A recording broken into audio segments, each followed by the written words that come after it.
sa mag-asawa ang nagkasiraan at nagkahiwalay, ang mga anak pa din ang nagiging daan para maging maayos muli ang kanilang relasyon at pagsasama. Ganito ang nangyayari ngayon kina Rufa Gutierrez at Elmas Bectas na bagamat nasira ang kanilang relasyon at nagkahiwalay sila bilang mag-asawa ay naging daan ang kanilang mga anak para mabuo muli ang kanilang pamilya. Ayon sa mga netizens, tila pinatutunayan daw ni Rufa at Elmas na may katotohanan ang sinasabi ng isang sikat na kasabihan na ika may love is sweeter the second time around.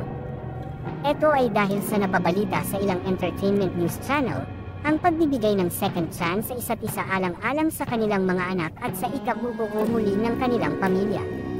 Usap-usapan nga ng mga netizen ang ginawang engagement proposal umano ni Elmas sa aktres, bagay na ikinakilig at ikinatuwa ng kanilang mga fans, lalong-lalo na ang kanilang mga anak. Bukod daw kasi sa nagkabati at nagkapatawaran na ang kanilang mommy at daddy, ay magiging opisyal na raw uli ang pagsasama ng kanilang buong pamilya kung ikakasal daw uli ang mga ito.